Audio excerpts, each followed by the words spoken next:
Good evening, sir. मेरी screen दिखाई पड़ रही है? Yes sir. Yes, कोई sir. Option Different. बताओ। मेरी आवाज वगैरह में अगर कोई प्रॉब्लम हो तो उसी समय बताना, आधे घंटे बाद में बताना, तो फिर वो टाइम के लिए पूरा करें।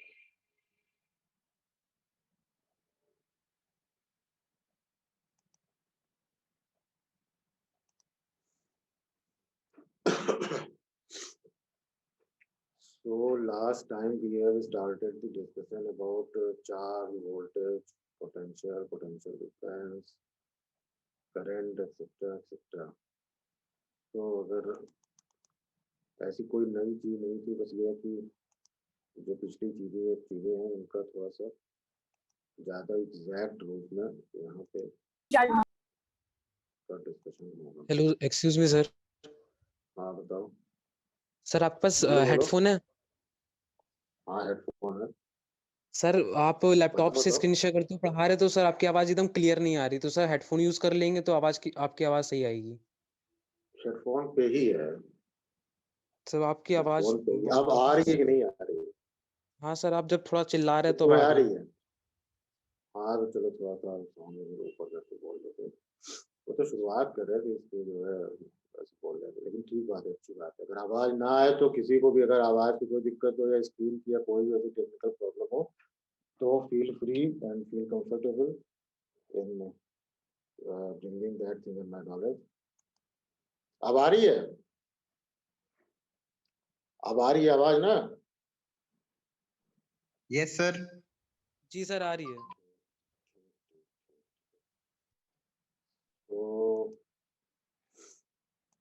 So we have started the discussion about current, voltage, and the basic and fundamental quantities that you must have studied in your intermediate classes. But here we would be having a different approach of actually so many things simultaneously.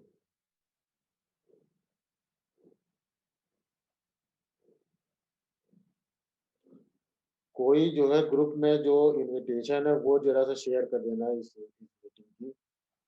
तुम लोगों में से कोई देखो meeting की जो invitation है वो शेयर हो जाती है ग्रुप में, कोई ज्वाइन नहीं कर पा रहा और वो हर बार पता नहीं कैसे। कोई एक जन जरा सा वो मीटिंग की जो इनविटेशन है वो ग्रुप में शेयर कर दो। क्या नाम है?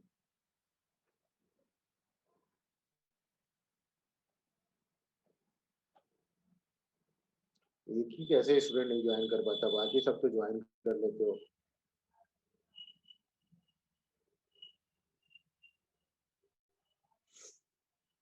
कोई एक दिन शेयर कर दो भाई इनविटेशन इसमें ग्रुप में। तुम्हारे उसमें जो लोग मोबाइल शेयर कर हो रहे गया हैं सर। उन्हें इजीली जो शेयर हो जाए। ग्रुप में तो नहीं आई? अच्छा सॉरी, आई नहीं तो।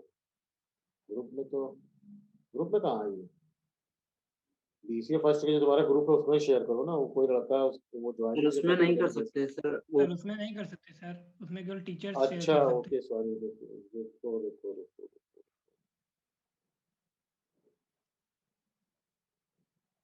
सर आपको फॉरवर्ड कर दे रहे हैं, आप कर दीजिए। हाँ कर दो, हमको कर दो, हम कर दो, कह रहे हैं चेंज कर देते हैं इसको, क्या है इसका दिक्कत?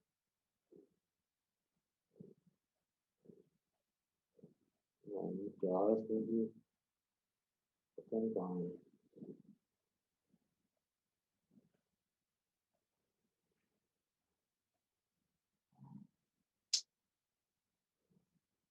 करो हम ही प्रोग्राम करते हैं।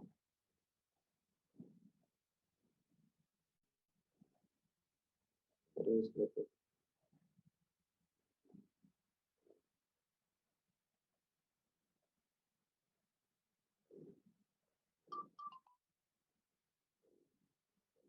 लो ओपन कर दिए।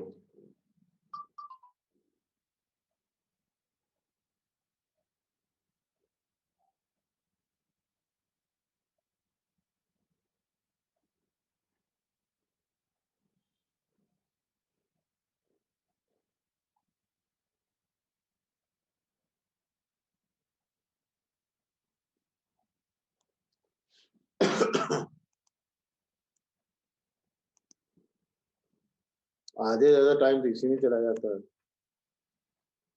तो वोल्टेज करंट वगैरह के बारे में डिस्कस कर रहे हैं फंडामेंटल।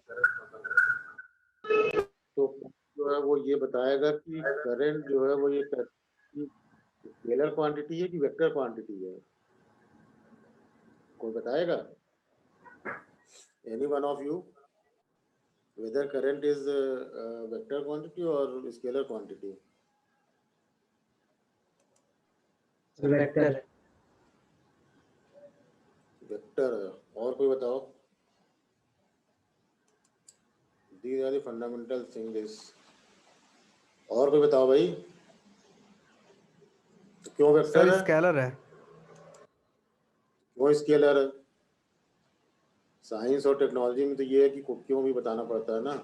वेक्टर है तो क्यों है, स्केलर है तो क्यों है? सर क्योंकि इसमें मैग्नीट्यूड और डायरेक्शन दोनों होता है मे बी।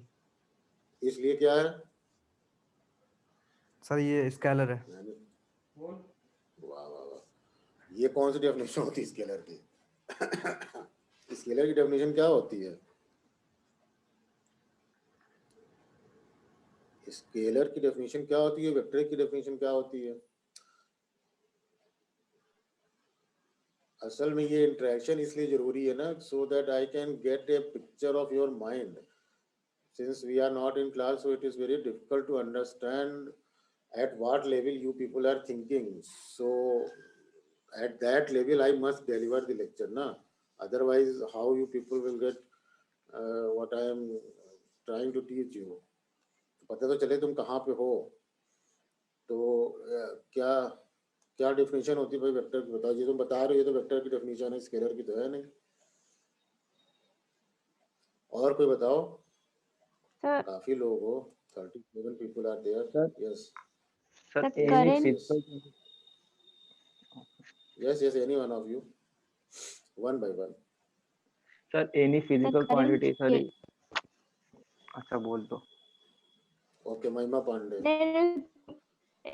सर जो करंट है वो स्केलर क्वांटिटी है, क्योंकि उसके क्यों? पास मैग्नीट्यूड और डायरेक्शन तो है, बट अगर करंट दो किसी जंक्शन पे मीट करती है तो जब वो तीसरी जगह पे जाती है तो उसका जो सम होता है वो अलजेब्रिक सम होता है, वो वो तो वेक्टर सम अलजेब्रिक नहीं सम होता। इस वो तो अलजेब्रिक सम इसलिए होता है क्योंकि आपने पहले ही बना लिया ना कि वो स्केलर क्वांटिटी है।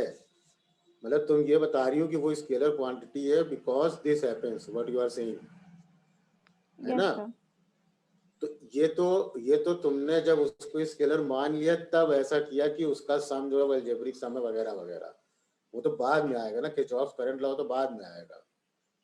अभी तो हम करंट की बात कर रहे थे, current is rate of flow of charge, सही बात है।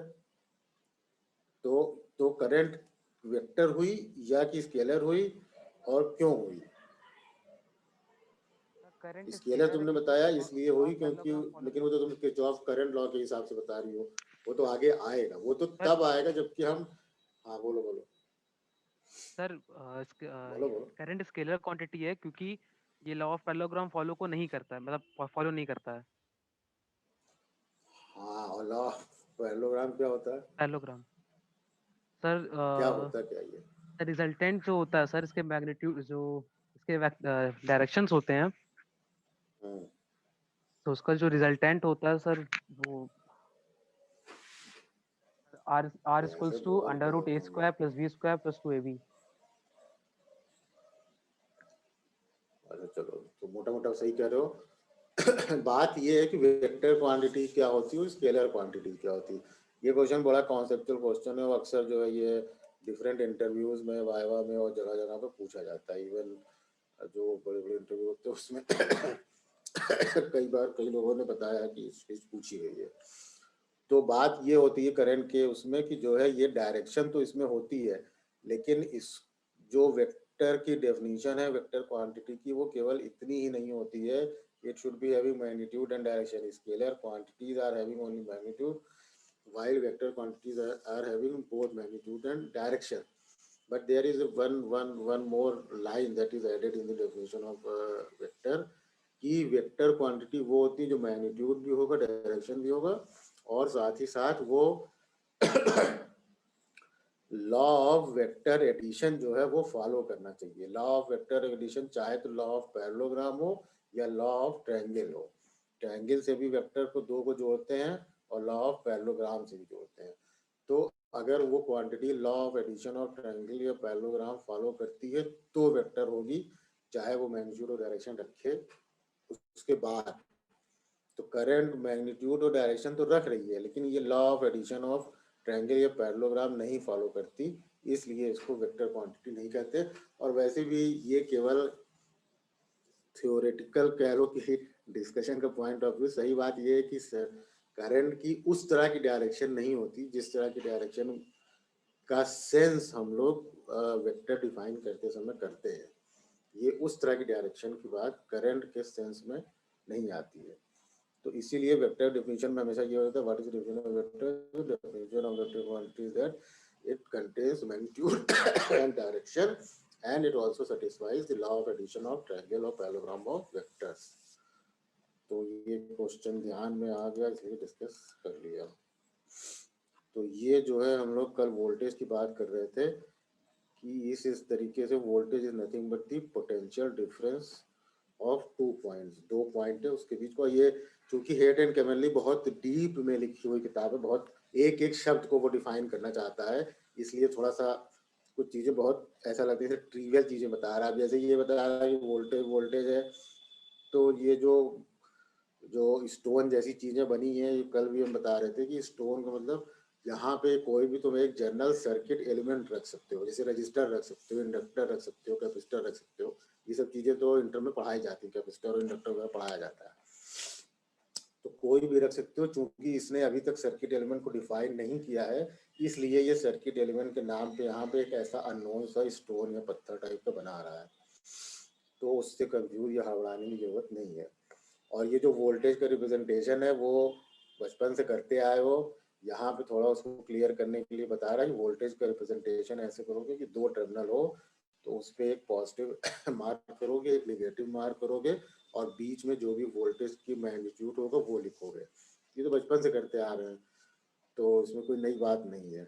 नई बात कॉन्सेप्चुअली इतनी है कि जो प्लस टर्मिनल लिखा होता है या जो माइनस टर्मिनल लिखा होता है, तो इसका ये मतलब नहीं होता कि प्लस वाला टर्मिनल कोई प्लस वोल्टेज है और निगेटिव वाला निगेटिव टर्मिनल निगेटिव वोल्टेज है। इसका मतलब बस ये होता है कि जो पॉजिटिव वाला पोटेंशियल जहाँ पे मार्क किया है, वो जो है जो निगेटिव वाला पोटेंशियल निगेटिव साइन जहाँ पे मार्क किया है, उससे इतने वोल्ट वो ऊपर है। बस इतना ही मतलब होता है उसका। केवल पॉजिटिव और निगेटिव का एब्सोल्यूट सेंस में मतलब प्लस और माइनस से नहीं होता है। फिर we will discuss about the power जानती हो P = VI होता है, ये भी इंटर वगैरह में डिस्कस किया जा चुका है। यहाँ पे नई चीज ये है कि एक पैसिव साइन कन्वेंशन है। तो पैसिव साइन कन्वेंशन ये कह रहा है कि अगर जैसे ये तीन तरह के तुम्हारे या इस वाले डायग्राम में देखें, फिगर 1.9 में देखें, तो एक सर्किट एलिमेंट है और उसके क्रॉस एक वोल्टेज है V, जिसपे कि प्लस और माइनस साइन मार्क है, और करंट की डायरेक्शन सर्किट एलिमेंट के इनसाइड जा रही है, मतलब सर्किट एलिमेंट के अंदर करंट जा रही है, और वो भी पॉजिटिव टर्मिनल से। तो पावर दो तरीके से हो सकती है, V × I पावर निकालेंगे, और फिर कुछ सर्किट एलिमेंट ऐसे होते हैं जो कि पावर एब्जॉर्ब करते हैं। जैसे रजिस्टर होता है, वो पावर को एब्जॉर्ब करता है, लेकिन अगर बैटरी होती है, सेल होती है, तो वो पावर को डिलीवर करती है। एटलीस्ट जब वो चार्ज होती है, किसी सर्किट में लगी होती है, तब वो उस सर्किट को पावर डिलीवर करती है। वैसे बैटरी ऐसा कि पावर एब्जॉर्ब भी करती है। जब बैटरी को चार्ज कर रहे होगे तो वो एब्जॉर्ब करेगी, और जब बैटरी ऐसे पावर डिलीवरिंग यूनिट यूज हो रही होगी तो पावर को डिलीवर करेगी। तो पावर एब्जॉर्ब्ड और पावर डिलीवर्ड के बीच में कैसे अंतर करें, इसके लिए एक पैसिव साइन कन्वेंशन बनाया है। यहाँ पे अगर कोई भी सर्किट एलिमेंट हो और यहाँ पे वोल्टेज उसके दो टर्मिनल पे प्लस और माइनस मार्क की गई हो, और करंट जो है वो पॉजिटिव टर्मिनल पे अंदर की ओर सर्किट एलिमेंट के अंदर की ओर जाती हुई करंट मार्क करें, और वो भी पॉजिटिव टर्मिनल पे, जब ये कन्वेंशन फुलफिल कर ले हम किसी भी सर्किट में, उसके बाद जो वोल्टेज और करंट का मल्टीप्लिकेशन होगा और उससे जो पावर आएगी, उस पावर को हम कहेंगे कि this power is being absorbed bye this circuit element. तो इसका ये मतलब नहीं होता कि हमेशा जो है कोई सर्किट एलिमेंट पावर एब्जॉर्ब ही करेगा। कोई सर्किट एलिमेंट जैसे बैटरी लगी हुई है, सेल लगी हुई है, तो वो पावर डिलीवर करेगी। तो उस समय जब V इंटू आई हम मल्टीप्लाई करेंगे तो निगेटिव आ जाएगा। तो कॉमन सेंस की बात है, इसमें इतना जोर देने की बात नहीं है, किताबों में बहुत जोर दे देते हैं, हमको तो नहीं समझ में आता।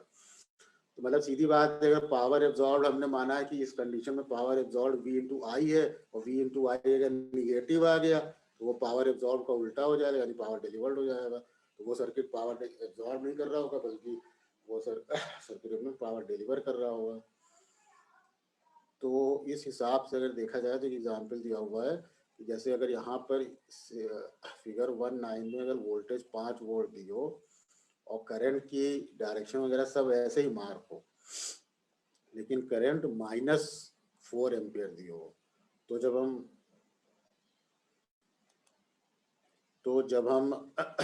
वोल्टेज और करंट को मल्टीप्लाई करेंगे तो -20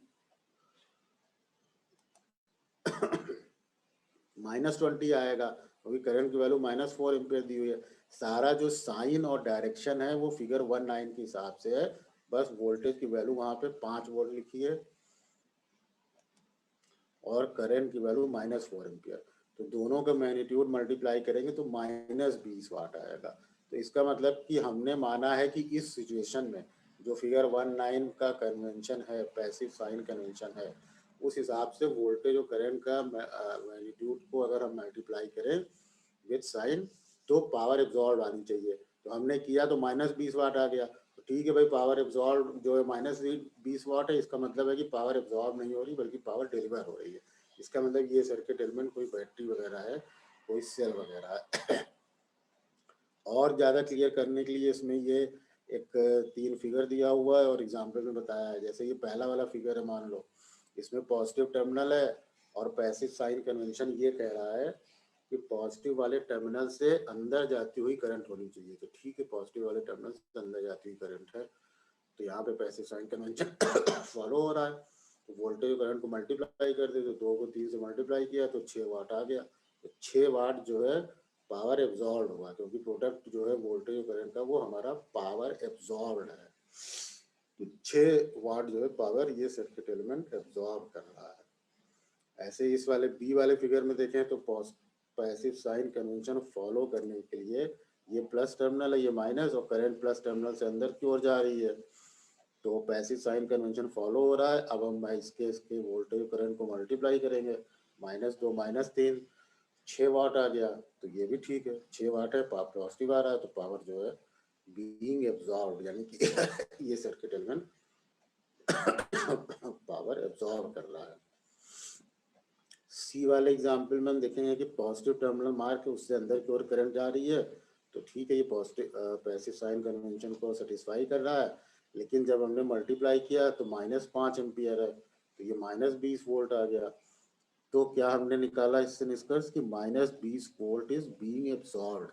तो -20 volt, if -20 volt is being absorbed, तो सीधा मतलब है कि वो -20 वोल्ट डिलीवर हो रहा है, इसलिए माइनस में आ रहा है, अदरवाइज प्लस में आ रहा होता। तो अगर यहाँ तक ठीक समझ में आया है तो ये प्रॉब्लम दी हुई है, ड्रिल प्रॉब्लम दी हुई, जैसे 1 2 फर्स्ट प्रॉब्लम दी हुई है, तो इसमें लिखा हुआ है कि करंट IT जो है किसी फिगर 5C में, तो मान लो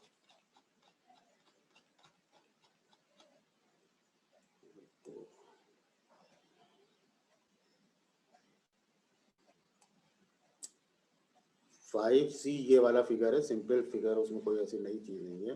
बस एक करंट बनी हुई है, उसकी डायरेक्शन बनी हुई है और उसका मैग्नीट्यूड लिखा हुआ है। This one where my cursor is rolling, so this is the figure. उस फिगर में जो करंट I1t है वो जो है given as -2t for t less than और equal to 0, 3t for t greater than और इक्वल टू 0। तो फाइंड आउट करना है I1 -2.2 पे, I1 2.2 पे वगैरह वगैरह, और टोटल चार्ज वगैरह वगैरह। तो अगर I1 -2.2 फाइंड आउट करना हो, ये दिया हुआ है बेसिकली। कहीं पर करंट दी हुई है I1t = -2t ampere for, chat में इसका पीडीएफ का, बुक का पीडीएफ नहीं है मेरे पास। बुक का पीडीएफ या तो हम ढूंढेंगे, सॉफ्ट कॉपी मिल जाएगी तो हम भेज देंगे, तुम लोग भी ढूंढना। हमें तो किताब का ऊपर का पेज जो शेयर कर ही दिया था, अगर वो सॉफ्ट कॉपी इंटरनेट पे। असल में हुआ ये है कि जब इंटरनेट इवॉल्व कर रहा था 5, 10 साल, 15 साल पहले, तब सब चीज़ें नई नई थी, तो सब किताबें अवेलेबल हो जाती थी सॉफ्ट कॉपी बड़ी ईजिली। अब जो है सब समझदार हो गए हैं, तो सब पब्लिकेशन पता नहीं कैसे करते हैं, उसको छुपा लेते हैं या कैसे करते हैं, वो इंटरनेट पे किताबें मिलती रही हैं सॉफ्ट कॉपी। जो मिल जाती है वो हम खुद ही ग्रुप में शेयर कर देते हैं। ये वाली अभी तो हमको नहीं मिली, मिल जाए तो तुम लोग भी ढूंढना, अगर मिल जाए तो शेयर कर देना, सबके काम आएगी। तो इस प्रॉब्लम में कह रहा है कि I1t जो है वो ये दिए, ये जो मेरी स्क्रीन पे लिखा हुआ है, इस तरह से करंट किसी फंक्शन को रिप्रेजेंट करना, सब लोग पढ़े हो ना इंटर में। इंटर में कैलकुलस में इस तरह से फंक्शन रिप्रेजेंट किया जाता है जैसा हमने यहाँ पे किया है। I1t = -2t ampere for t < 0 और 3t फॉर t < 0। तो ये फंक्शन जो है,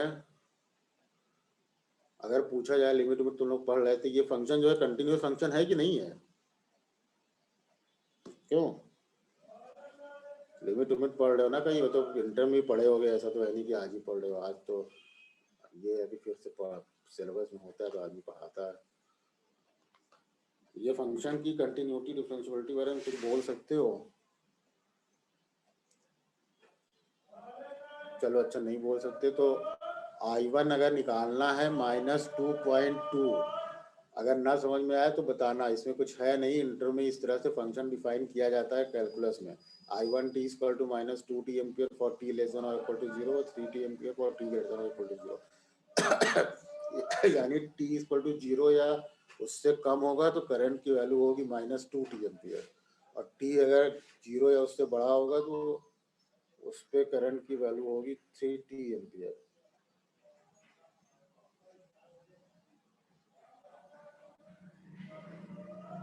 देखो किसी ने किया है क्या? चलो, तो ये जो है, अगर इस तरह का फंक्शन डिफाइन हो और I1 -2.2 निकालनी हो, तो चूंकि -2.2 है इसलिए माइनस का मतलब t < 0 है, तो ये वाली डेफिनेशन यूज होगी -2t वाली, इसीलिए -2 × t यानी 2.2, तो 2.2 लिख दिया।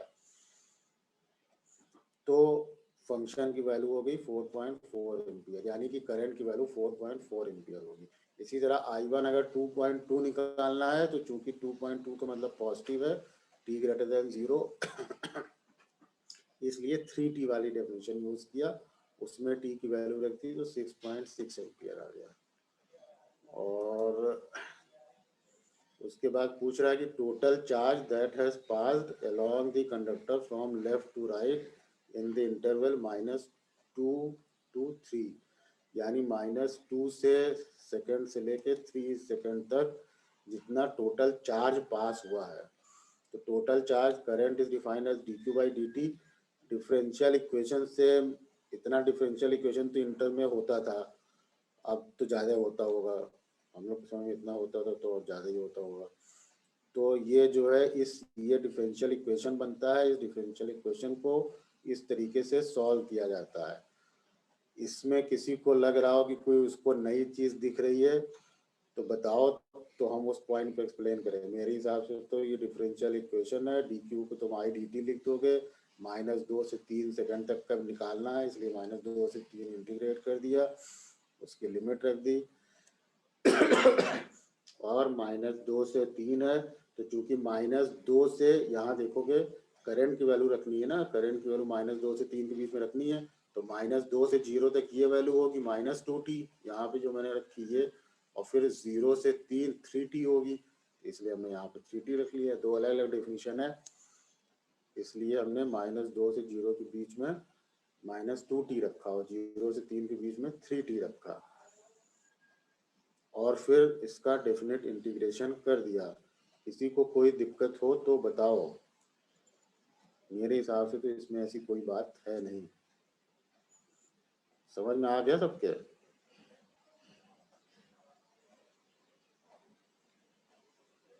अरे बोलो भाई, कोई जन हाँ कर दो तो हम आगे बढ़े ना फिर। यस चलो यस सर। तो और फिर कह रहा है कि एवरेज वैल्यू करंट की निकालनी है, -2 से 3 के बीच में करंट की एवरेज वैल्यू। तो कैलकुलस में इंटर में पढ़ाया गया होगा कि किसी भी चीज की एवरेज वैल्यू निकालते हैं, वैसे भी कहीं भी पढ़ाया गया हो, 6-7 में पढ़ाया गया हो। एवरेज क्या होता है, सारी वैल्यू को सम कर दें और जितनी वैल्यूज है उनसे डिवाइड कर दें नंबर ऑफ वैल्यूज से, वही एवरेज होता है। तो जब वैल्यूज डिस्क्रीट होती हैं, जैसे 5 वैल्यू होगी तो पांचों वैल्यू को अलग अलग जोड़ दिया जाता है और जोड़ के 5 से डिवाइड कर दिया जाता है, तो एवरेज निकल जाता है। तो और जब वैल्यू डिस्क्रीट होने के बजाय कंटिन्यूअस होती हैं, तो जानते हो कि इंटीग्रेशन का मतलब जोड़ना होता है। तो जब कंटिन्यूटी होती है तो इंटीग्रेट कर देते हैं डिस्क्रीट वैल्यू को जोड़ने की बजाय। तो यहाँ पे करंट कंटिन्यूअस फंक्शन है, तो I1t आया, तो इसको -2 से 3 के बीच में जोड़ने का मतलब ये है कि इंटीग्रेट कर दें। तो -2 से 3 के बीच में इसको इंटीग्रेट कर दिया, और -2 से 3 मतलब 5 सेकंड हुआ ये, तो 5 सेकंड से डिवाइड कर दिया। -2 से 3 के बीच में जो इंटीग्रेशन है वो ऊपर किया गया है, ये यहाँ पे -2 से 3 के बीच में, ये करीब 17.5 35/2 आ रहा है। तो यहाँ पे इसको लिख के सॉल्व कर लिए। समझ में आ गया तो बताओ, नहीं तो फिर आगे बढ़ें। कोई दिक्कत हो तो पूछ लो। 10 मिनट बचा है, 10 मिनट बाद क्लास ओवर होगी, ऐसा जूम बता रहा है।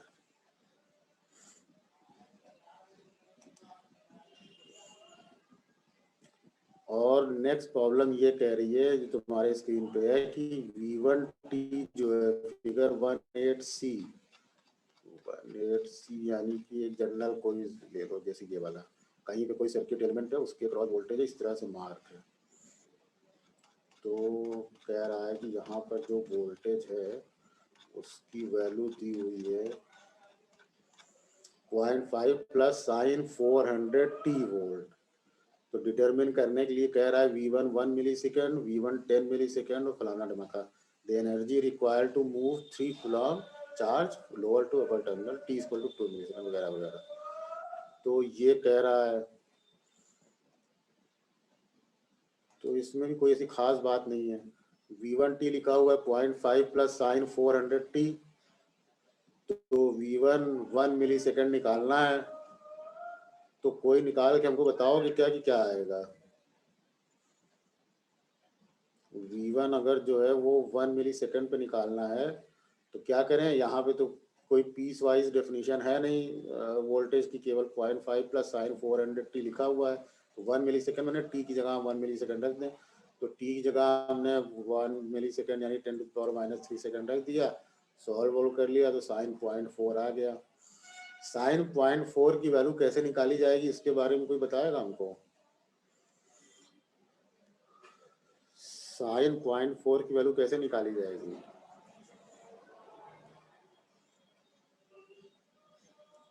कोई बात बताओगे तब तो हम आगे बढ़े, हमको भी तो समझ में आएगी तुम क्या सोच रहे हो, कि केवल मेरी बात ही सुनोगे।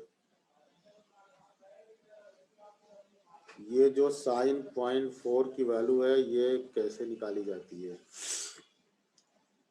कैलकुलेटर वगैरह से निकालोगे, अगर कैलकुलेटर वगैरह प्रोवाइड किया जाए, या टेबल से निकाला जाता है, अगर साइन कॉस की टेबल दी जाए, तो यहाँ पे जो 0.4 दिया रहता है उसको साइन 4 दिया है सर।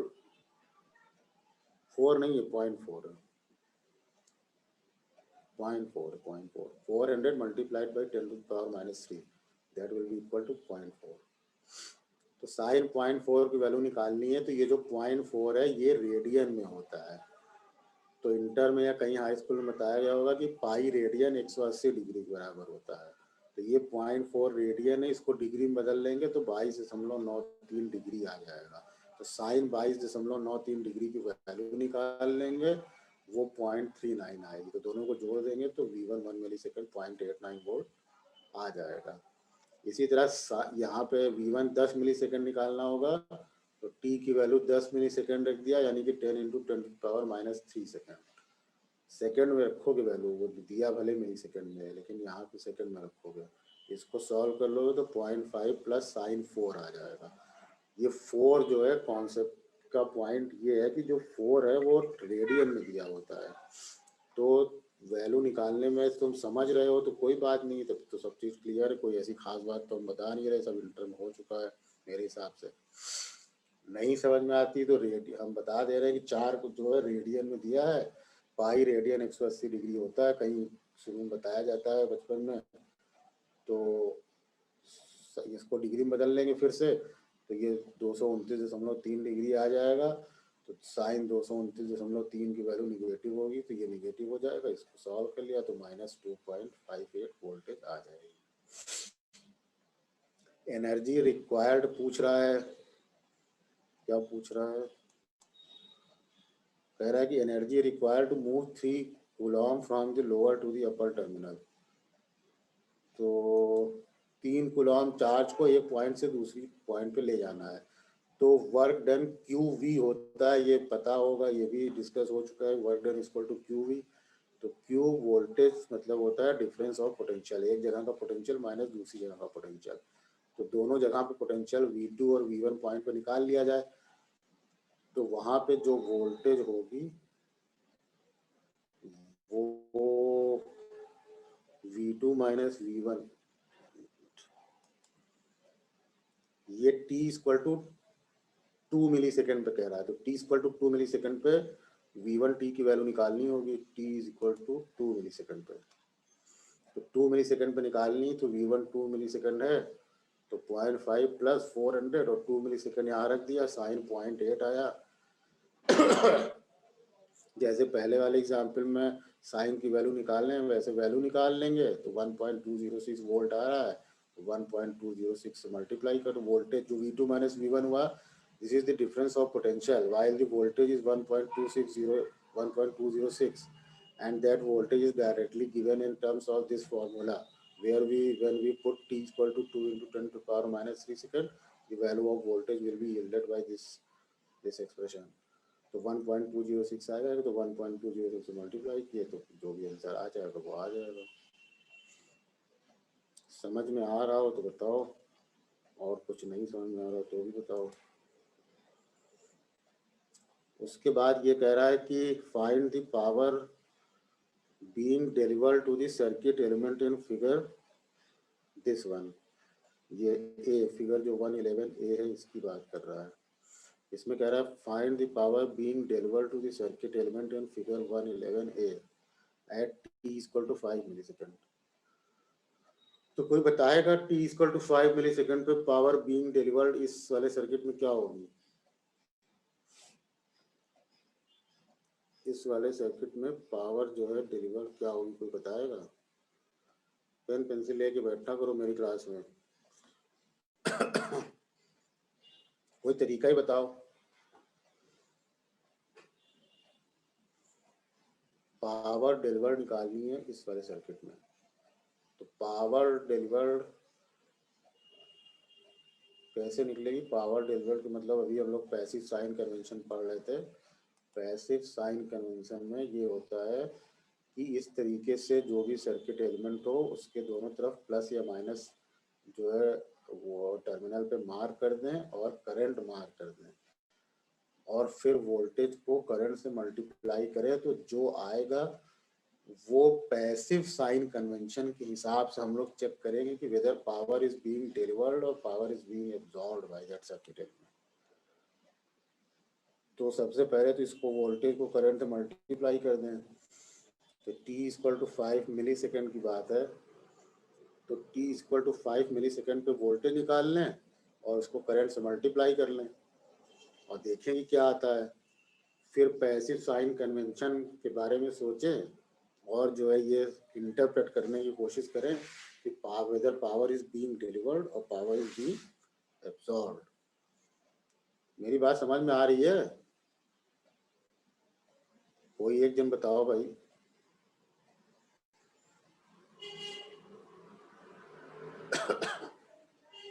अरे कोई जने बोलो, ऐसे तो हम बोलते बोलते हमको लगता है कि हम दीवार पे बोल रहे हैं, इसीलिए माइक को ऑन रखते सबका। बताओ भाई। सर आ रहा है और समझ में। बता, महिमा पांडे बताओ, समझ में आ रहा है? जी तो सर अगर आ रहा समझ है। में, अच्छा चलो अच्छी बात है। अगर समझ में आ रहा है तो ये जो ए वाला फिगर लिखा हुआ है इसको जरा सा अपनी कॉपी में ड्रॉ कर लो ना। इसमें वोल्टेज दिया, स्क्रीन शॉट ही ले लो तुरंत, तो 2 मिनट में हो जाएगा, 1 सेकंड में। इसमें वोल्टेज दी हुई है 8 e⁻⁻100t वोल्ट और करंट दी हुई है 3.2 एम्पियर। स्क्रीन शॉट ले लोगे तो दिखता ही रहेगा। स्क्रीनशॉट लेके इसका हमको जरा सा पावर निकाल के बताओ। ये क्लास 1 मिनट में खत्म कर देगा जूम, तो नेक्स्ट क्लास हमारी फिर 4:30 बजे से शुरू हो जाएगी। तो 10 मिनट में तुम लोग जरा हमको एटलीस्ट ये जो पहला वाला प्रॉब्लम है ए वाला, इसका स्क्रीनशॉट ले लो और हमको सर बताओ नोट्स तो कि भेजेंगे सर। पावर। हाँ हाँ बोलो बोलो। सर इसकी स्क्रीनशॉट ले लो, इस वोल्टेज और करंट को निकाल के हमको बताओ। 4:30 लिंक बजे भेजेंगे? कैसे लॉग इन करेंगे? लिंक इसका? सर ये हाँ जूम लिंक का भेजेंगे, नेक्स्ट बिल्कुल क्लास। बिल्कुल।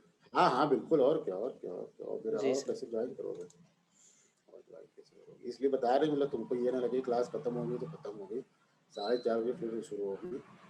ये वाला जो बताओ t = 5 मिली सेकंड है, t = 5 मिली सेकंड पे क्यों भाई आंसर आया ये वाला?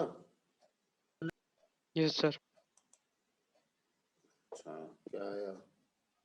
सर पहला आया 15.52। 15.52 रुको।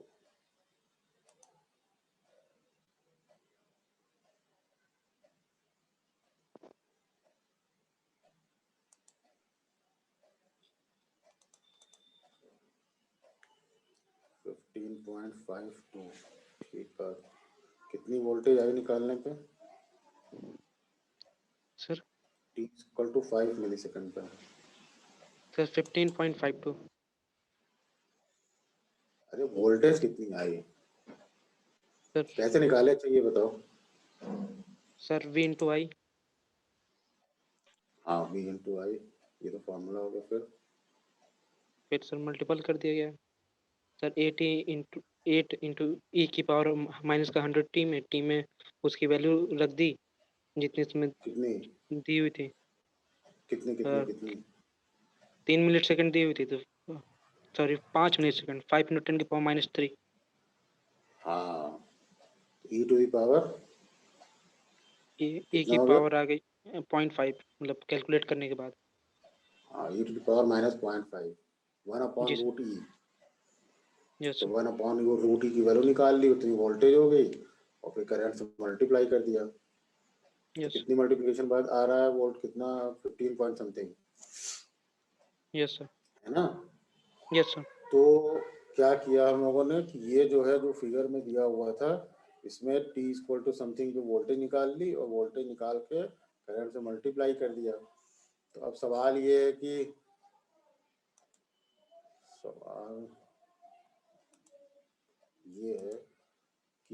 इसको मल्टीप्लाई किया तो अब whether power is being absorbed और power is being delivered by this circuit element. तो पावर को जब पावर निकाला तो v × I किया, तो v को I से मल्टीप्लाई किया तो पॉजिटिव वोल्टेज आ रही है ना, सॉरी पॉजिटिव पावर आ रही है। v को I से मल्टीप्लाई किया तो पॉजिटिव आ रहा है, जो भी प्रोडक्ट आ रहा है तो पावर पॉजिटिव आ रही है। और इसमें पूछ रहा है कि find the power being delivered. तो पावर बीइंग डिलीवर्ड अगर निकालोगे तो यहाँ पर पैसिव साइन कन्वेंशन लगाएं। पैसिव साइन कन्वेंशन मतलब ये हुआ जो अभी बता रहे थे कि यहाँ पे टर्मिनल मार्क कर दो, प्लस माइनस मार्क किया हुआ है। और करंट जो है वो अंदर की ओर होनी चाहिए, पॉजिटिव वाले टर्मिनल से अंदर की ओर होनी चाहिए। तो अगर अंदर की ओर करंट जो है वो लोगे तो इस करंट की वैल्यू -3.2 हो जाएगी। मेरी बात समझ में आ रही है? अगर ये करंट की डायरेक्शन जो है पॉजिटिव जो तुमने निकाला है वो प्लस आ रहा है ना, तो अगर ये करंट की डायरेक्शन बाहर की ओर है, तो अगर इस करंट की डायरेक्शन को हम अंदर की ओर लें तो -3.2 एम्पियर हो जाएगी। डायरेक्शन बदलेगी तो साइन बदलना पड़ेगा, तो ये -3.2 एम्पियर हो जाएगी। तो जो मल्टीप्लाई करोगे तो इसका मतलब कि माइनस में आएगा, तो पावर एब्जॉर्ब जो है वो माइनस में आएगी। पावर जो एब्जॉर्ब है यानी कि ये पावर डिलीवर कर रहा होगा, और ये दिख भी रहा है कि ये पावर डिलीवर कर रहा है।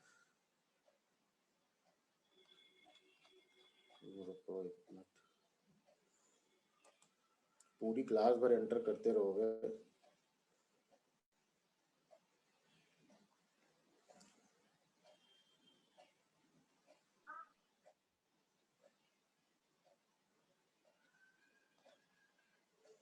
तो यहाँ पे पूछ रहा है कि पावर बीइंग डिलीवर्ड, तो यहाँ पे जो है अगर हम अगर इसको इस तरह से भी मल्टीप्लाई करें 3.2 को इससे करें, तो ये जो सर्किट एलिमेंट है ये पावर जो है वो डिलीवर कर रहा है, ये खुद पावर को डिलीवर कर रहा है। जितनी वाट पावर आ रही 15 पॉइंट समथिंग उतनी पावर ये डिलीवर कर रहा है।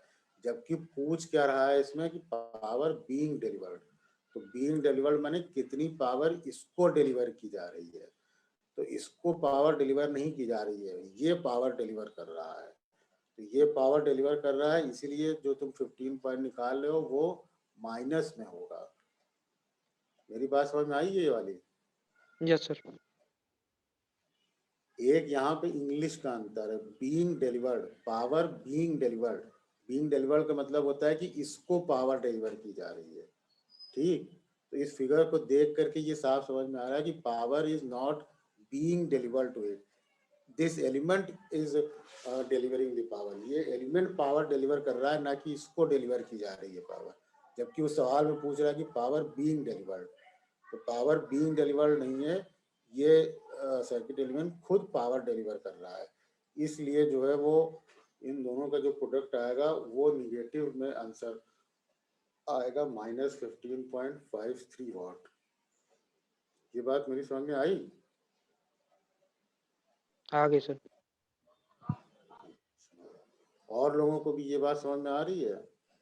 Yes sir.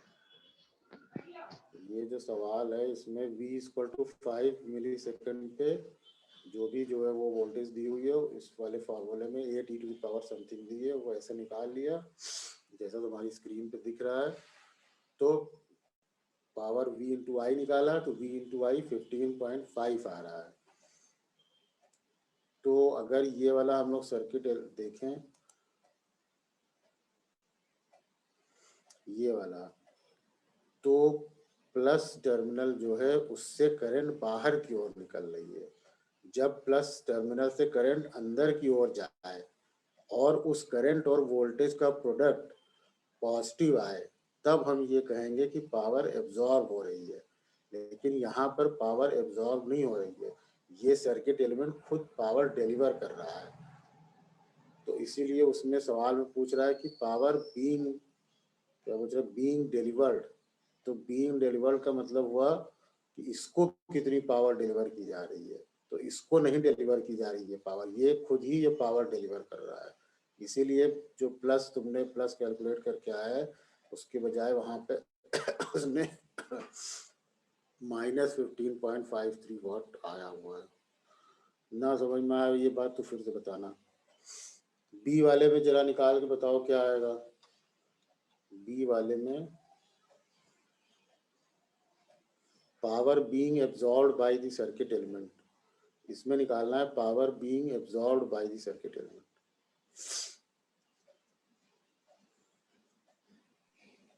सर 1.01 आएगा। 1.01, जो भी मल्टीप्लाई करने पे आ जाए 1.012 वाट, सही बात है। तो इसमें क्या करेंगे, इसमें क्या पूछा था, पावर बीइंग एब्जॉर्ब्ड। तो ये जो पूछ रहे हैं, ये जो दूसरा एलिमेंट इसमें power being absorbed by this element, तो पावर बीइंग एब्जॉर्ब्ड माने कि ये जो एलिमेंट है, सर्किट एलिमेंट है, ये कितनी पावर एब्जॉर्ब कर रहा है। तो यहाँ पर देखोगे कि जो पैसिव साइन कन्वेंशन के हिसाब से प्लस और माइनस टर्मिनल मार्क कर दिया गया और करंट प्लस वाले टर्मिनल से अंदर आ रही है। ऐसी सिचुएशन में वोल्टेज और करंट का जो मल्टीप्लिकेशन आएगा वो पावर एब्जॉर्ब होगा। मेरी बात ध्यान से सुनना। पैसिव साइन कन्वेंशन का मतलब है कि जो भी टर्मिनल दिया हुआ है, जो भी सर्किट एलिमेंट दिया है, उसके दोनों टर्मिनल पे प्लस और माइनस मार्क किया, जैसा इसमें मार्क है, और करंट को ऐसा मार्क किया कि वो प्लस वाले टर्मिनल से अंदर आ रही है सर्किट एलिमेंट के, जो कि यहाँ पे हो रहा है, और फिर वोल्टेज यहाँ पे कुछ लिखी होगी। तो ऐसी सिचुएशन बनाने के बाद जब वोल्टेज करंट को हम मल्टीप्लाई करेंगे तो जो चीज आएगी वो power being absorbed by that element होगी। तो हमने इसको 220 मिलीवोल्ट को 4.6 से मल्टीप्लाई किया, तो जो भी आया वो पावर बीइंग एब्जॉर्ब्ड है। और चूंकि ये साइन कन्वेंशन फॉलो कर रहे हैं और पावर जो हमने निकाली वो पॉजिटिव आ रही है, इसीलिए अगर वो पूछ रहा है कि what is the power being absorbed by this element, तो तुमने जो पॉजिटिव रिजल्ट आया है उसको एज सच लिख दिया 1.012 वाट वगैरह। समझ में आई बात? जो प्लस वाला टर्मिनल होगा उससे जो करंट एंटर करते हुए बनाओ और फिर वोल्टेज और करंट को मल्टीप्लाई कर दो। तो जो ऐसी सिचुएशन में जो चीज आएगी, अगर पॉजिटिव आती है तो उतनी पावर एब्जॉर्ब हो रही है, और अगर वो निगेटिव आती है तो इसका मतलब वो पावर डिलीवर हो रही है। इन नटशेल यही बात है। ना समझ में आया तो बताना। तीसरे वाले में बताओ। 6.65 6.65 वो तो मान लो मल्टीप्लाई कर लो जो भी आ जाएगा 6.65। पावर है, वोल्टेज और करंट है, दोनों साइन के साथ है, उसको मल्टीप्लाई कर दिया 6.65 आ गया। तो 6.65 वो पूछ क्या रहा है? 6.65 being generated by the circuit element।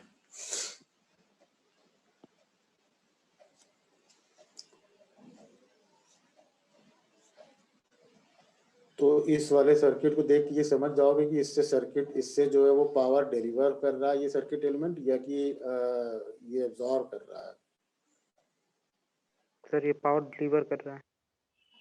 हाँ, वैसे भी देखोगे कि जहां भी प्लस साइन है, अगर प्लस वाले से बाहर की ओर करंट निकल रही है, तो जनरली देखोगे बैटरी वगैरह में जो सर्किट में बना होता है, तो छोटी वाली लाइन होती है और कुछ छोटी लाइनें होती है, फिर बड़ी लाइन होती है। तो बड़ी लाइन से हमेशा, या पॉजिटिव टर्मिनल से हमेशा करंट जो है वो बाहर की ओर निकलती है। तो पॉजिटिव टर्मिनल से अगर करंट बाहर की ओर निकल रही है तो जनरली पावर डिलीवर्ड होता है, वो एलिमेंट, सर्किट एलिमेंट पावर को डिलीवर कर रहा होता है। यहाँ तक में अगर कोई बात नहीं समझ में आई हो तो बताओ।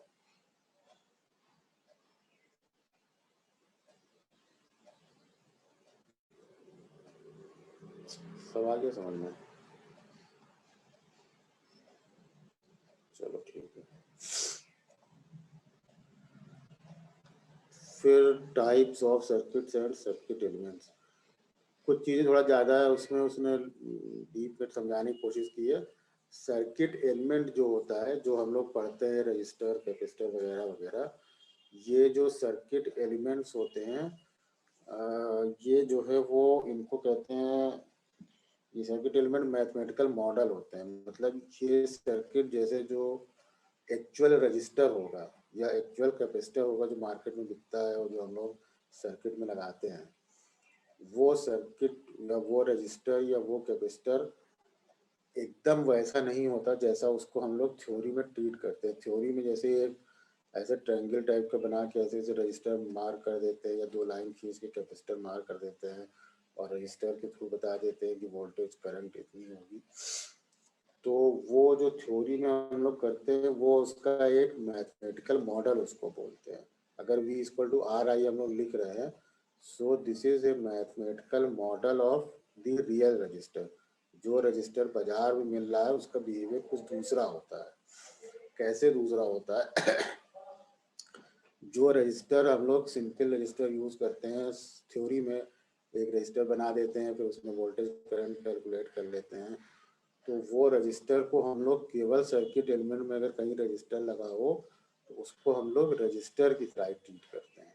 लेकिन जो असली रजिस्टर मार्केट में खरीदने जाओगे तो उसका रेजिस्टेंस नापोगे अगर मल्टीमीटर से तो रेजिस्टेंस तो देगा, लेकिन साथ में वो उसमें थोड़ी कैपेसिटेंस भी होगी, क्योंकि जो रेजिस्टेंस को बनाने के तरीके हैं उन तरीकों की वजह से उसमें कुछ कैपेसिटेंस भी आ जाती है और उसमें कुछ इंडक्टेंस भी आ जाती है।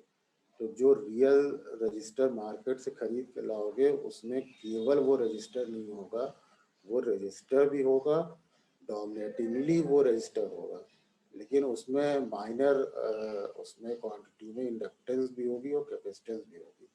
लेकिन जब हम उसको यूज़ करते हैं एज ए सर्किट एलिमेंट, किताबों में कॉपियों में अपना यूज़ करते हैं, तो उसमें रजिस्टर को केवल रजिस्टर की तरह यूज़ करते हैं। उसकी इंडक्टिव जो है या उसमें जो इंडक्टेंस होगी, जो कैपेसिटेंस होगी, उसको इग्नोर कर देते हैं। इसी तरह जो कैपेसिटर होता है उसमें रेजिस्टेंस भी होती है, इंडक्टेंस भी होती है। इंडक्टेंस में जो है वो कैपेसिटेंस भी होती है, रेजिस्टेंस भी होता है, और उनका जो बिहेवियर होता है वो बिल्कुल वैसा नहीं होता जैसा थ्योरेटिकली हम लोग V=IR लिख के समझते हैं। हो सकता है उसका बिहेवियर थोड़ा चेंज हो।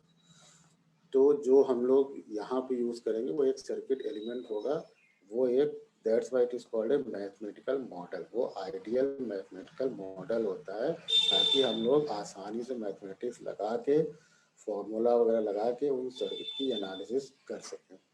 तो ये तो मतलब होता है कि जो प्रैक्टिकल सर्किट एलिमेंट होते हैं और जो सर्किट एलिमेंट हम लोग डिस्कस करते हैं यहाँ पे डिस्कस करेंगे वो आइडियल मैथमेटिकल मॉडल होते हैं, वो असली वाले रजिस्टर, कैपेसिटर, इंडक्टर नहीं होते हैं। पहली ये बात, इसका कोई काम नहीं आएगा मगर अब पढ़ लो तो जान लो। और दूसरी बात ये होती है कि इन सर्किट एलिमेंट से जो सर्किट बनाते हैं और फिर उसका जो है सर्किट एनालिसिस करते हैं, तो कई तरीके के सर्किट एलिमेंट्स होते हैं। तो जैसे कि रजिस्टर, कैपेसिटर, इंडक्टर के बारे में तो जान ही रहे हो, ये और सिंबल क्या होते हैं। जैसे ये एक गोला बना हुआ, इसमें प्लस और माइनस मार्क है, ये जो है वो वोल्टेज सोर्स है, इंडिपेंडेंट वोल्टेज सोर्स, इसको कहते हैं इंडिपेंडेंट वोल्टेज सोर्स, उसका सिंबल है। तो ये बेसिकली जो है प्लस माइनस बना हुआ है, तो इसका मतलब होता है कि ये डीसी वोल्टेज का सोर्स होगा और इंडिपेंडेंट होगा। इंडिपेंडेंट का मतलब ये होगा कि इसके जो टर्मिनल देख रहे हो इधर राइट साइड में, इसमें कोई भी सर्किट हम लगाएं और इससे कितनी भी करंट हम चाहें तो ड्रॉ करते जाएं, लेकिन इसके जो टर्मिनल्स होंगे इस पे वोल्टेज Vs, जितनी वोल्टेज मार्क की हुई है, 10 वोल्ट 12 वोल्ट है, तो मान लो 12 वोल्ट की कोई बैटरी है तो यहाँ पे कोई भी हम सर्किट लगा दें और कितनी भी करंट इससे ड्रॉ करते जाएं, इसके सिरों के बीच में वोल्टेज 12 वोल्ट ही रहेगी। तो ऐसा केवल आइडियली होता है, ऐसा कॉपी में होता है, किताब में होता है, ऐसा न्यूमेरिकल में होता है। एक्चुअली ऐसा नहीं होता कि किसी बैटरी से तुम जितनी चाहे करंट ड्रॉ करते जाओ, उसकी वोल्टेज जो है उतनी बनी रहे, उसकी वोल्टेज डाउन होने लगती है। तो यहाँ पे जो हम लोग मानेंगे वो ये मानेंगे कि ये एक आइडियल वोल्टेज सोर्स है या आइडियल इंडिपेंडेंट सोर्स है, इससे हम चाहे जितनी करंट ड्रॉ करें इसकी वोल्टेज जो है डाउन नहीं होगी। लेकिन असलियत में ऐसा नहीं होता, क्योंकि अगर असलियत में ऐसा होने लगे तो कितनी भी करंट ड्रॉ करते जाएं और वोल्टेज जो है कांस्टेंट बनी रहे, तो V/I तो इनफाइनाइट को टेंड करने लगेगा, और अगर VI अगर इन्फिनिटी को टेंड करने लगेगा, मतलब कि पावर जो है वो VI होती है, तो पावर इन्फिनिटी होने लगेगी। तो किसी चीज़ से इनफाइनाइट पावर ड्रॉ हो जाए ऐसा तो संभव होता नहीं है। इसलिए ये केवल थ्योरेटिकली सही है न्यूमेरिकल लगाने के लिए, एक्चुअली नहीं होता ऐसा।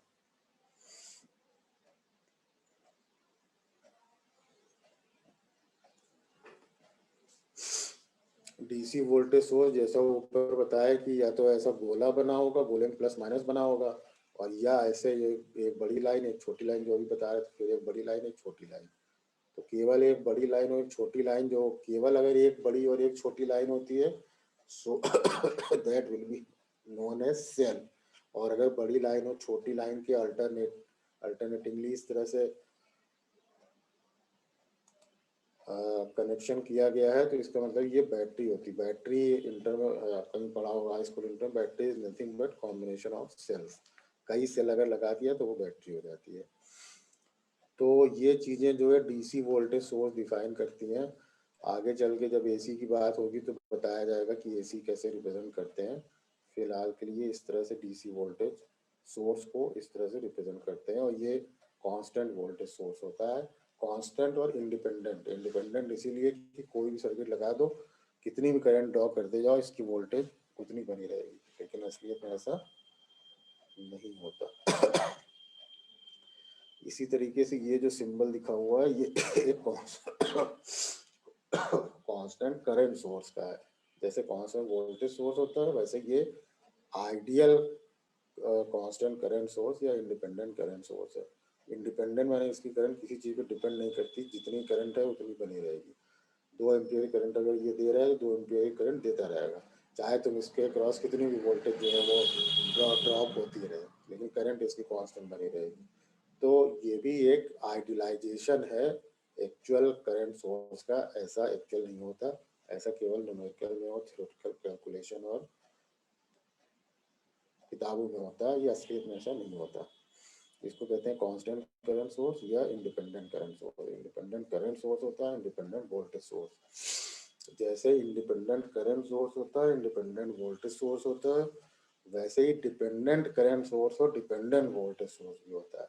यानी कि this is the symbol of dependent voltage source and dependent current source.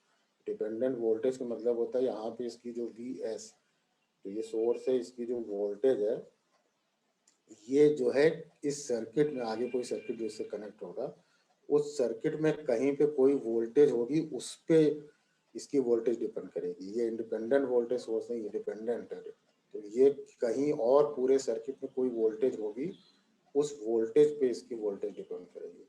ऐसे ही ये डिपेंडेंट करंट सोर्स है, तो ये डिपेंड करेगी इसकी करंट, इस सर्किट में कहीं पे कोई करंट फ्लो कर रही होगी, उसके ऊपर इसकी करंट डिपेंड करेगी, इंडिपेंडेंट नहीं होगी। ये मतलब है इसके डिपेंडेंट वोल्टेज या डिपेंडेंट करंट सोर्स होने का। और इसका सिंबल अलग है।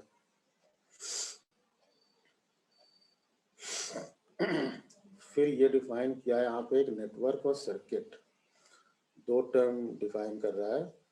जैसे नेटवर्क कहता है कि interconnection of different circuit element. तो डिफरेंट सर्किट एलिमेंट है, जैसे यहाँ बना हुआ ये सब सर्किट एलिमेंट है, ये सर्किट एलिमेंट है, सब सर्किट एलिमेंट है। इनको आपस में जोड़ दिया गया, आपस में तार लगा के हर टर्मिनल पे से कनेक्ट कर दिया गया, तो ये एक नेटवर्क बन गया। और ऐसे ये भी एक सर्किट एलिमेंट का इंटरकनेक्शन है, ये एक सर्किट एलिमेंट है, ये एक सर्किट एलिमेंट है, ये वोल्टेज सोर्स है, इसको ऐसे कनेक्ट कर दिया गया, तो ये भी एक नेटवर्क बन गया। लेकिन अगर जो है केवल सिंपल इंटरकनेक्शन है ऑफ डिफरेंट सर्किट एलिमेंट का, तो वो जो है नेटवर्क कहलाएगा। लेकिन अगर ऐसा नेटवर्क है, यानी कि ऐसा इंटरकनेक्शन ऑफ सर्किट एलिमेंट है कि उसमें करंट के लिए एक क्लोज्ड पाथ भी है, तो वो सर्किट कहलाएगा। इसका मतलब सर्किट होने के लिए जरूरी है कि एक क्लोज्ड करंट पाथ होना चाहिए। अगर क्लोज करंट पाथ नहीं है तो वो सर्किट नहीं होगा, फिर वो नेटवर्क होगा। So this is the difference between network and circuit. So every circuit is a network, but every network is not circuit. और एक्टिव नेटवर्क और पैसिव नेटवर्क, एक्टिव नेटवर्क और पैसिव नेटवर्क में ये अंतर होता है कि एक्टिव नेटवर्क में कम से कम एक एक्टिव सोर्स होगा और पैसिव नेटवर्क में कोई भी एक्टिव सोर्स नहीं होगा। एक्टिव और पैसिव का ये अंतर होता है। एक्टिव सर्किट एलिमेंट वो होते हैं जो कि वोल्टेज या करंट प्रोवाइड करने में सक्षम होते हैं, जैसे वोल्टेज सोर्स और करंट सोर्स होते हैं, ये एक्टिव एलिमेंट होते हैं। जबकि रजिस्टर और इंडक्टर और कैपेसिटर ये सब जो है पैसिव सर्किट एलिमेंट होते हैं, ये खुद से कोई करंट या वोल्टेज प्रोवाइड नहीं कर सकते हैं। ठीक, और क्या बताएं?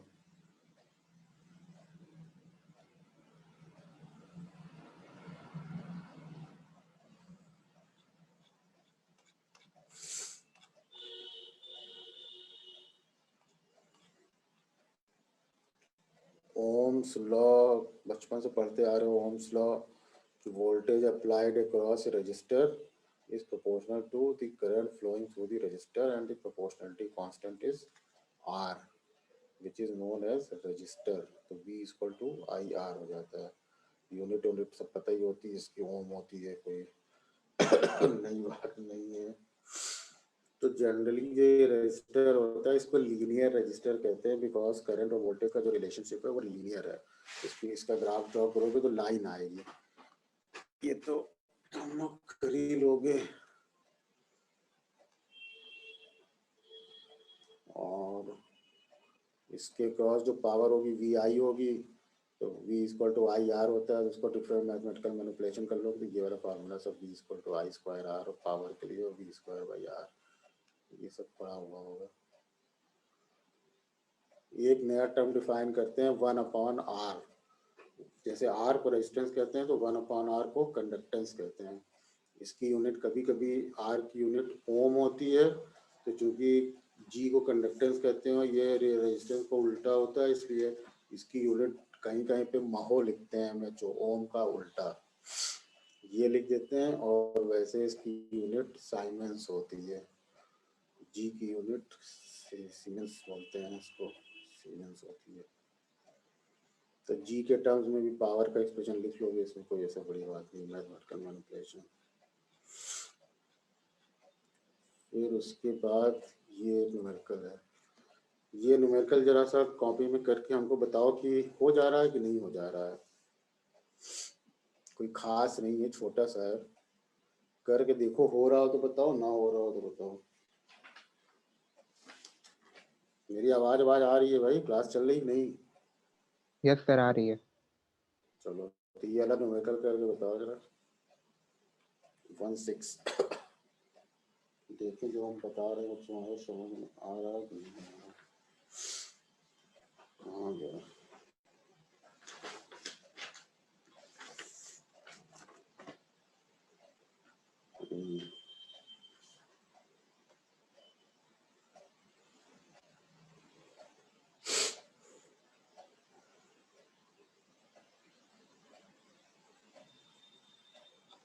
फिगर 119 की बात कर रहा है. 119 मतलब दिस वन, ये जो फिगर बना हुआ है सिंपल, इसकी बात कर रहा है. 119 एक रजिस्टर बना हुआ है, उसका प्लस और माइनस टर्मिनल डिफाइन मार्क है, और करंट पॉजिटिव वाले टर्मिनल से एंटर कर रही है.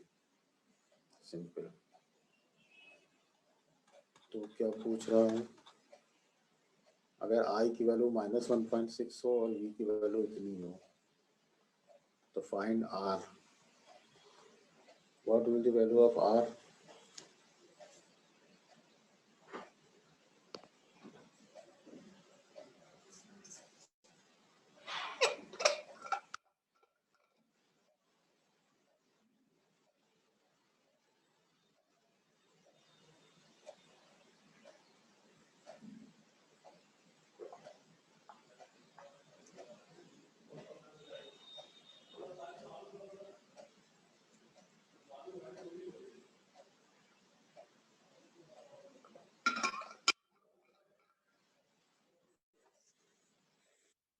I R की वैल्यू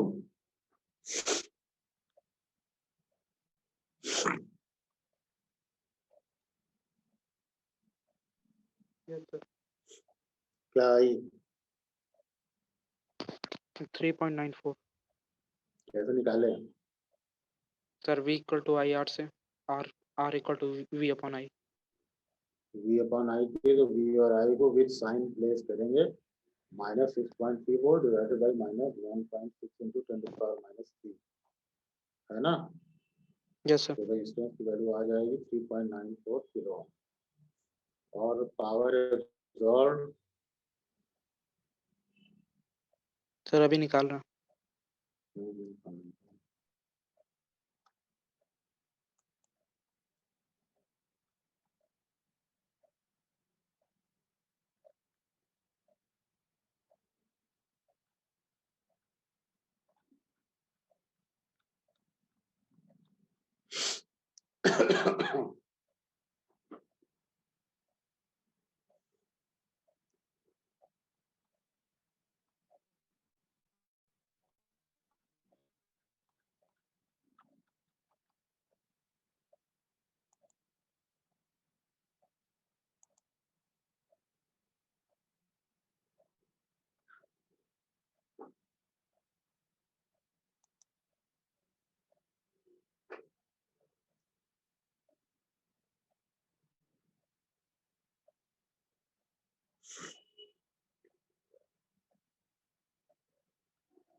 कुशाग्र पाठक, पावर एब्जॉर्ब निकला? यस सर, निकाल रहा हूँ। अच्छा, कितना समय लगेगा? निकल गया सर, क्या आया? 1.89 वाट। तो ये पावर जो है वो ये पूछ रहा है एब्जॉर्ब पावर, तो V दे ये दिया, सर और R है एब्जॉर्ब तो है। V, हाँ तो V स्क्वायर बाई R निकाला, तो V की वैल्यू माइनस रखेंगे तो वैसे भी V स्क्वायर पॉजिटिव आ जाएगा और V square by R positive होगा, वैसे भी होगा, और वैसे भी रेजिस्टेंस तो हमेशा पावर एब्जॉर्ब करता है, इसीलिए हमने कहा कि जो पैसिव एलिमेंट होते हैं वो पावर एब्जॉर्ब करते हैं। मोटे सेंस में अभी हम कह सकते हैं, जैसे रजिस्टर होता है तो पावर एब्जॉर्ब करता है, इंडक्टर और कैपेसिटर क्या करते हैं कि डीसी पावर तो एब्जॉर्ब करते हैं, और एसी में पावर हाफ साइकिल में एब्जॉर्ब करते हैं और हाफ साइकिल में उसको रिटर्न कर देते हैं। जब एसी डिस्कस करेंगे तो बताएंगे। रजिस्टर बेसिकली पावर एब्जॉर्ब करता है, वो पावर सप्लाई को कर नहीं सकता। और फिर जी की वैल्यू निकालो जरा, जी की वैल्यू क्या आ रही है?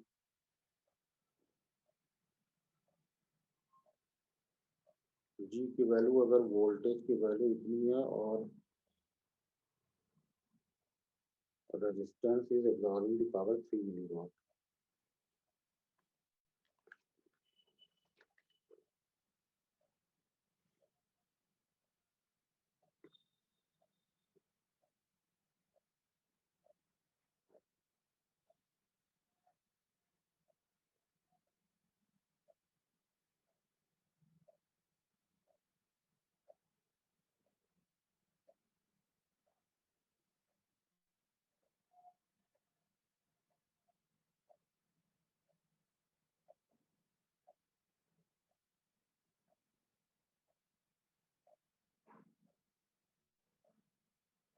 और सी में आई की वैल्यू भी कैलकुलेट करा रहा है, आई की वैल्यू भी कैलकुलेट करो।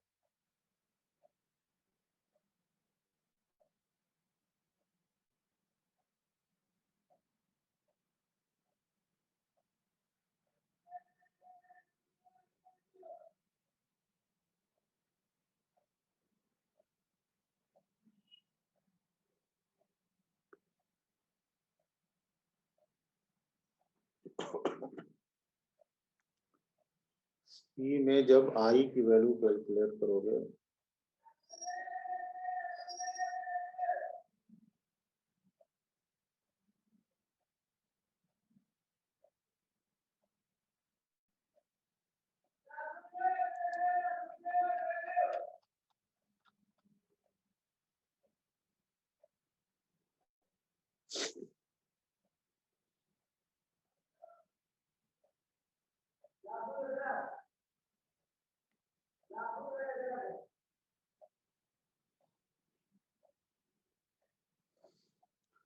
ये जो स्क्रीन पे तुम्हारे बना हुआ है, जो ये वाला सवाल कर रहे थे जिसमें कि करंट की वैल्यू -2t और 3t वगैरह दी हुई थी, इस फंक्शन की कंटिन्यूटी के बारे में क्या कह सकते हो?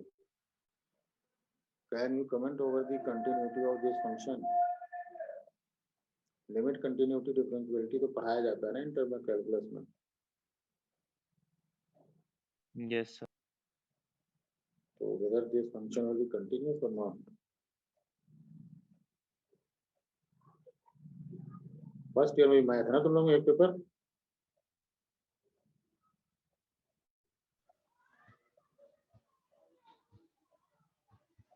कोई बताएगा इसकी कंटिन्यूटी के बारे में? अरे गलत ही बताओगे, और क्या इसमें कोई बड़ी बात थोड़ी है। ध्रुव सर चौरसिया तुम कॉन्टिन्यूअस। बताओगे?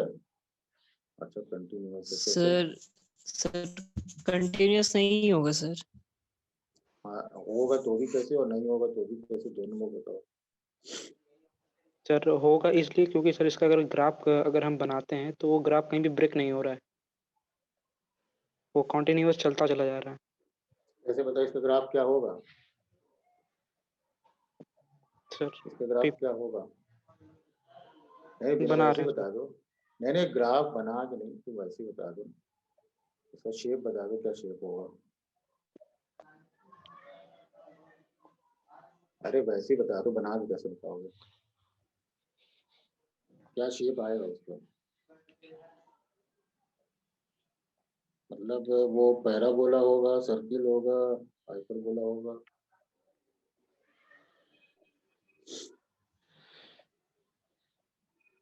अरे वो तो दिख रहा है, उसमें कुछ सोचना थोड़ी है। ये तो मान लो तुमने ग्राफ से बताया कि ग्राफ से कंटिन्यूअस होगा, तो वो तो चलो अलग बात है, ग्राफ खींचा जाएगा। वैसे वैसे डेफिनेट कैसे पता कि कंटिन्यूअस होगा, मैथमेटिकली कैसे दिखाओगे, कंटिन्यूटी कैसे दिखाओगे, ये ग्राफ कंटिन्यूअस, ये फंक्शन कंटिन्यूअस है।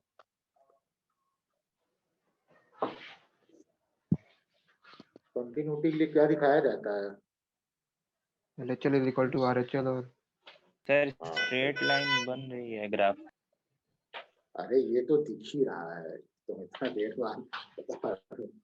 अब y इक्वल टू -2t है तो y इक्वल टू -mx हुआ ना, ये तो लाइन पासिंग थ्रू ओरिजिन है ही है, तो इसका स्लोप नेगेटिव है, और उधर वाला 3t है तो वो पॉजिटिव स्लोप बनेगा। तो ऐसे एक लाइन जो है सेकेंड कोऑर्डिनेट से ऊपर से आएगी ओरिजिन तक, और फिर दूसरी ओरिजिन से फर्स्ट कोऑर्डिनेट ऊपर तक जाएगी, ये ग्राफ होगा इसका। वो तो लाइन है ही, दो लाइन का कंटिन्यूअस है, तो वो सही कह रहा है कि LHL इक्वल टू RHL। और क्या बोल रहे थे? Limit at the point. नहीं, LHL तो RHL तो बोल ही दिया, और लिमिट तो LHL RHL क्या चीज है? अरे LHL RHL राइट और लेफ्ट लिमिट ही तो है भाई। किसी यस सर। फंक्शन की कंटिन्यूटी निकलती है, left limit equal to right limit equal to value at that point. तो जीरो पे ही इसकी जो है कंटिन्यूटी दुविधा में है, बाकी जगह तो दिख ही रहा है कि लाइन है तो कंटिन्यूअस दिख ही रही है, जीरो पे ही दिक्कत है। तो जीरो पे चेक कर लिया, लेफ्ट लिमिट जीरो पे क्या होगी, जीरो पे इस फंक्शन की लेफ्ट लिमिट क्या होगी, जीरो के जीरो ही होगी। जीरो होगी, क्योंकि जीरो से जो है वो लेफ्ट से जीरो की तरफ अगर अप्रोच करेंगे तो फंक्शन -2t है, तो t इक्वल टू 0 रख दिया तो 0 हो जाएगी। राइट से अप्रोच करोगे तो 3t होगी, t इक्वल टू 0 रखोगे तो 3t 0 हो जाएगा, तो 0 होगी। तो लेफ्ट लिमिट 0, राइट लिमिट 0, और t इक्वल टू 0 पे अगर वैल्यू निकालोगे तो भी 0। तो left limit equal to right limit equal to value at that point, तो फंक्शन कंटिन्यूअस हो गया। और यहाँ तक में अगर कोई चीज ना समझ में आई तो बताओ, ये वाला प्रॉब्लम लगा लेना, या नहीं आ रहा हो तो बताओ, आ रहा हो तो बताओ, दोनों कंडीशन में बात की जाए। ये वाला सवाल आया कि नहीं आया?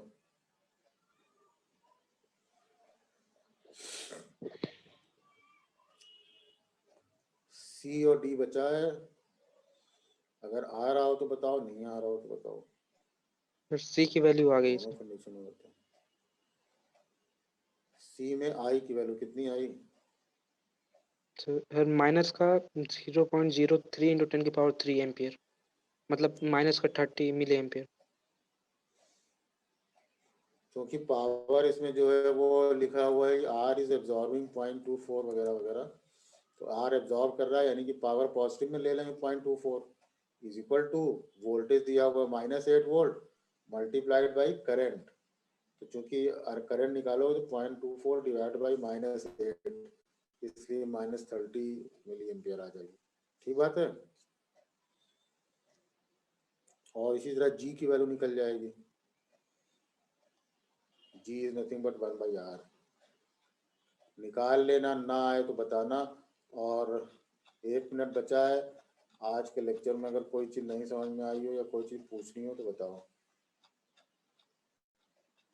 नहीं